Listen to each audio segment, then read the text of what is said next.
Olá, queridos alunos, professor André Figueiredo, mais uma videoaula de geografia, ok?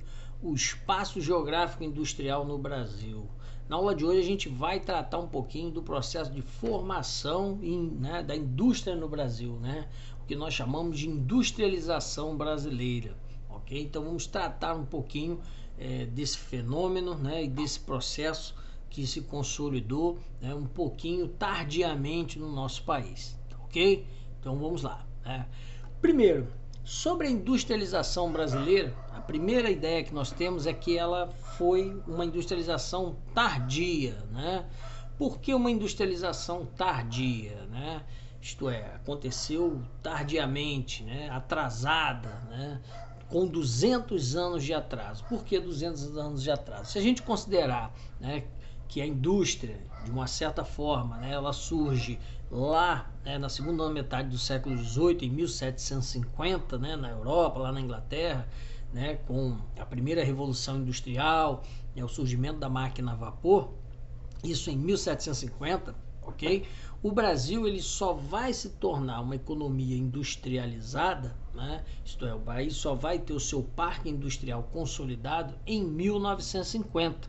Então, observe, são 200 anos de atraso.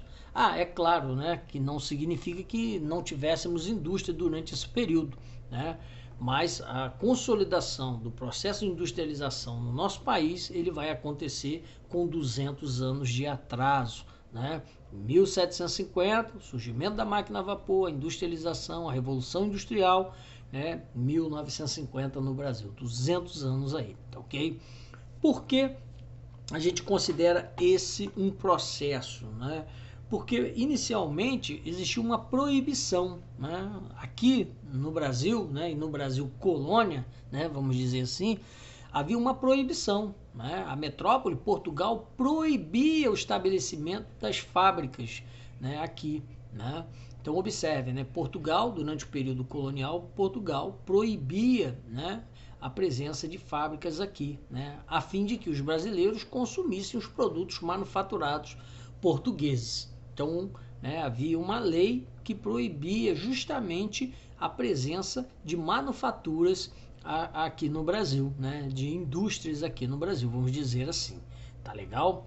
Após a chegada da família real, né, em 1808, né, essa data é uma data marcante, por quê? 1808, lembrando lá em 1808, Napoleão invade, né, Portugal, né, e a família real, né, viaja para o Brasil, né, e chega na colônia. Né? Então, em 1808, né, quando a família real chega ao Brasil, eles percebem, né, na verdade, um grande equívoco, que foi justamente impedir a presença de manufaturas aqui. Então, a partir daí, tem a abertura dos portos nas nações amigas, que é justamente o momento em que Portugal permite, né, vamos dizer assim, a entrada, né, de produtos ingleses, né, essencialmente em função da presença, né, ou melhor, da ausência das manufaturas aqui no país. Então eles permitem que agora, né, as manufaturas entrem no país. Então o Brasil passou a ser dependente dos produtos ingleses, lembrando, né, por que os ingleses? Por conta da Revolução Industrial lá em 1750, tá bom? Aí nós tivemos, né, ao longo da história, né, tivemos 3 momentos importantes, né? Importantes para a história, né, infelizmente, acabaram de alguma forma favorecendo o processo de industrialização no Brasil, né, que foi a Primeira Guerra Mundial. Né, a Primeira Guerra Mundial, de 1914 a 1918, a crise de 29, né, a crise de superprodução, né, em 1929, a crise de superprodução do sistema capitalista, e a Segunda Guerra Mundial, de 1939 a 1945. Né. Por que esses 3 acontecimentos, de certa forma, né, contribuíram para a industrialização brasileira? Né? Porque durante esse período, né, principalmente durante as guerras, vamos dizer assim, o comércio internacional, né, a circulação de produtos e mercadorias foi interrompido. Né? Era muito perigoso navegar, né, pelos oceanos em meio às grandes guerras mundiais. Então, além da crise de 29, né, a crise de superprodução, isso acabou incentivando justamente o que? A produção interna, né? A produção visando atender o mercado nacional. Então, a partir da Primeira Guerra Mundial, a crise de 29 e a Segunda Guerra Mundial, a gente pode considerar que esses três acontecimentos de alguma forma contribuíram para a industrialização brasileira, principalmente pela adoção do modelo de industrialização que nós chamamos de substituição das importações. Né? O que é substituição das importações? É você deixar de importar, isto é, você deixar de comprar de outros países e passar a produzir internamente, obviamente para abastecer o mercado interno. Então, substituição das importações, você deixa de importar, você deixa de comprar e passa a produzir aqui. Então, de alguma forma, esses três acontecimentos incentivaram a industrialização no país, ok? E de alguma forma até o surgimento da indústria nacional, tá bom? Um outro momento importante da industrialização brasileira é a Revolução de 30, né? A Revolução de 30 lá com Vargas. Por que a Revolução de 30? Porque até 1930 o poder estava, né, concentrado nas mãos das grandes oligarquias, né, dos grandes grupos, né, representados aí os barões do café, né, e os grandes pecuaristas. Então, durante esse período, inclusive chamava-se, né, vocês já devem ter estudado, a chamada política do café com leite, né, que era justamente a indicação, né, hora por hora quem controlava, né, era um indicado pelo café, né, pelos barões do café, São Paulo, e ora pelos pecuaristas, né, pelo leite de Minas Gerais. Então, com o poder centrado na mão dessas oligarquias, é claro que o Brasil, né, posso até estar enganado, mas o país ele permaneceria com uma economia agrícola, com a economia primária, né? Dificilmente, com o poder centralizado na mão dessas oligarquias, eles iriam modernizar o país. O país permaneceria agrícola, né? Agropecuária, com agropecuária até hoje. Então, a Revolução de 30, de certa forma, né, trouxe a ideia, né, de um país moderno, de um país industrializado. Então foi o fim da chamada política do café com leite, quando quem assume o poder é o Getúlio Vargas, né, a partir da Revolução de 30. Então Vargas assume o poder com esse propósito de pôr fim ao poder dessas oligarquias e transformar o país num país industrializado. Ok? Então, por isso que ao longo do processo de industrialização, a gente acaba estudando alguns dos governos. O primeiro é o governo Vargas, né? Vargas então assume, né? Vargas foi presidente no país durante 2 momentos, né? Mas o nosso objetivo aqui é justamente compreender de que forma o governo Vargas, né, do ponto de vista geográfico, do ponto de vista espacial, como o governo Vargas ele interferiu na questão do processo de industrialização do país, ok? Então, aqui eu já tenho uma charge, né, da chamada política do café com leite, né, representando Minas Gerais e São Paulo, né, sendo aqui o governo, o controle do país, né, uma marionete controlado, né, por essas oligarquias, tá ok? E dentro desse contexto, Vargas assume em meio à crise de 29, né, a crise de superprodução, né, lá em 1929, a quebra da Bolsa de Valores de Nova York, né, então a crise de superprodução, lembrando lá, a crise que afetou o mundo inteiro em 1929, né, gerando desemprego, né, gerando uma deseconomia em massa, tá? Então, o governo Vargas assume o poder, principalmente tentando pôr fim ou minimizar, vamos dizer assim, os efeitos negativos da crise de 29. Tanto é que quando Vargas assume, né, ele implanta a ideia do keynesianismo, né, que foi trazida lá dos Estados Unidos. Lembrando lá, né, a teoria keynesiana, né, o keynesianismo. Então vamos lá. Teoria que defende a intervenção do Estado, falando de mercados livres capitalistas para garantir o controle da inflação e a redução do desemprego.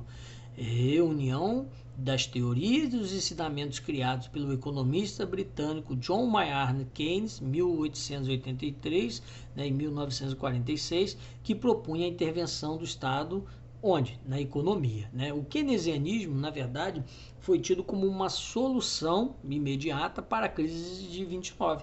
A crise de 29 foi uma crise de superprodução, né? Uma crise do sistema capitalista, isto é, produziu-se muito, né? E não tinha para quem vender.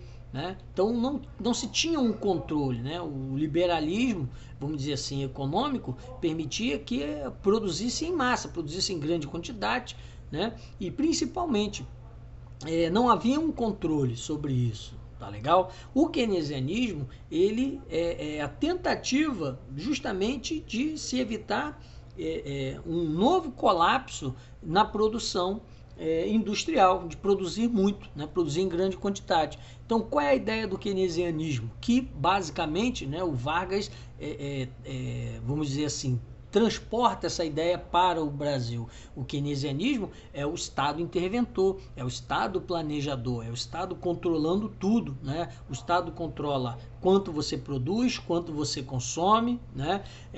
Inclusive, dentro desse contexto, né, tem o que eles chamam de welfare state, né? O Estado de bem-estar social. O Estado começa a prover, inclusive, né, a qualidade de vida da população, né? Emprego, né, renda.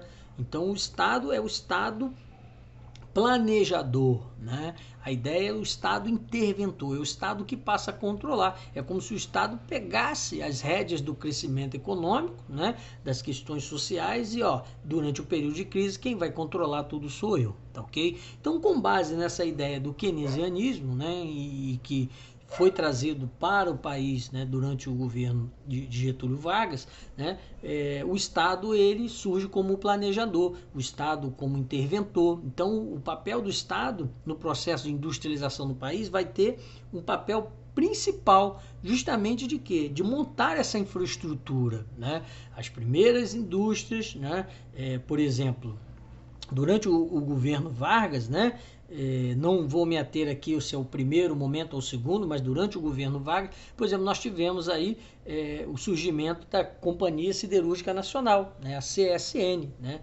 A Companhia Siderúrgica Nacional. Nós tivemos a criação da Companhia Vale do Rio Doce, né? A nossa mineradora, né? Nós tivemos a Petrobras, né? Em 1953, né? A criação da Petrobras. Tá legal? Tivemos também a manutenção, né, da qualidade, né, atendendo ao estado de bem-estar social, como, por exemplo, a consolidação das leis trabalhistas, né, que regra, né, a CLT ela acaba sendo um conjunto de normas de regramento sobre o trabalhador, né, sobre os direitos trabalhistas, tá? 13º, férias, né, descanso semanal remunerado, aposentadoria, né? Inclusive a ideia de carteira de trabalho, né? Aqui eu tenho a exemplo aqui, né, a carteira de trabalho, né, do nosso presidente Getúlio Vargas, né? Essa carteira de trabalho é a 01, né, 0001, né? Profissão, né? Presidente da República. Ok? Então, o período Vargas ele foi muito importante, por quê? Para a industrialização, porque ele montou a infraestrutura industrial no país. Não adianta ter indústria se eu não tenho produção de minérios, né? Se eu não tenho geração de energia. Então, muitas siderúrgicas vão surgir dentro desse contexto. É o caso da Companhia Siderúrgica Nacional, lá em Volta Redonda, a mineradora Vale, né, a Companhia Vale do Rio Doce, né, hoje foi privatizada, hoje é só chamada de Vale. Então, o petróleo para geração de energia. Então, a ideia era justamente, né, o que nós chamamos de indústria de base. Né? Então, quando a principal lição que nós temos do governo Vargas em relação à industrialização brasileira é que ele criou a indústria de base. O que é a indústria de base? É a indústria que vai produzir a matéria-prima para ser, né, para atender a outras indústrias. Eu não consigo, por exemplo, produzir um automóvel se eu não tenho a produção de aço, né? Se eu não tenho a produção de determinados minérios, né? Ok? De ligas metálicas, senão eu não consigo. Então, o governo Vargas ele foi caracterizado justamente por ter instaurado no país a indústria de base, né? A indústria que vai produzir a matéria-prima para todos os outros tipos de indústria, tá ok? Depois do governo Vargas, veio o governo JK, quer dizer, veio em termos, né? Tivemos outros governos nesse período, né? Mas eu digo em relação à industrialização, né? O governo JK, o Juscelino Kubitschek, também foi um governo muito importante para o processo de industrialização no país, né? Por quê? Porque Vargas criou a base, criou a infraestrutura industrial. E como é encarado o governo JK? O governo JK é o governo que, na verdade, atraiu, né, as multinacionais, né? Enquanto no governo Vargas a indústria de base, né, que se montava, agora é a indústria de bens de consumo, né? A indústria de bens de consumo, duráveis e não duráveis. Então, quem vai estimular justamente esse tipo de indústria é a chegada das multinacionais. Então, o governo JK, a partir do que nós chamamos de plano de metas, né?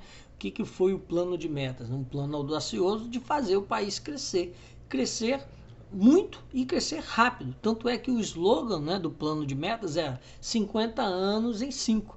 Isto é, fazer o país crescer em 5 anos, né, que era o mandato, né, do presidente, né? Então, fazer o país crescer em 5 anos, o que não cresceu nos 50 anos anteriores.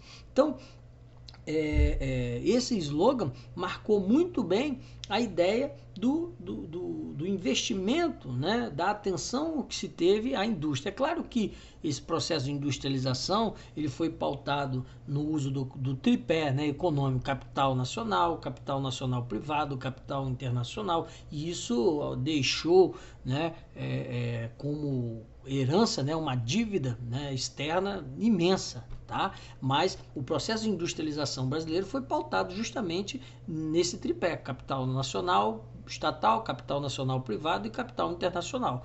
Tá legal? Então a industrialização brasileira foi baseada justamente no uso desse capital. Tá legal? Então isso a gente não pode esquecer. E como herança deixou muita dívida aí. Tá legal? Mas o governo JK ele foi um governo pautado justamente na atração das indústrias multinacionais. Tanto é que, por exemplo, uma das primeiras indústrias foram as multinacionais automobilísticas. Então, como trazer uma indústria automobilística se eu não tenho estradas?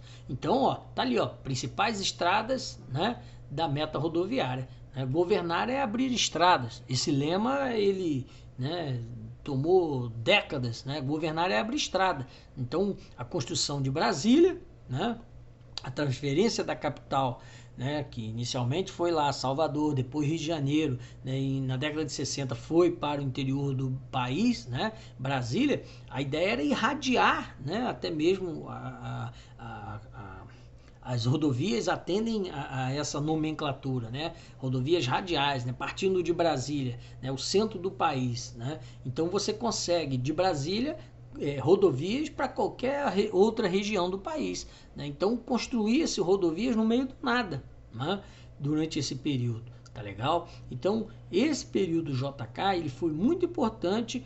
Por quê? Porque a infraestrutura industrial já tinha sido montada durante o governo Vargas e ele convidou, né, na verdade, vamos dizer assim, as multinacionais. As multinacionais, principalmente na década de 50, né, de 50 e 60, né, a chegada dessas multinacionais. As multinacionais automobilísticas e depois as multinacionais, obviamente, né, das indústrias de bens de consumo, né, duráveis e não duráveis, eletroeletrônicos, televisores, eletrodomésticos e tudo mais. Tá, ok? Então, durante esse período, a indústria brasileira, na verdade, né, a presença das multinacionais acabou dando um outro rumo, né, à industrialização brasileira.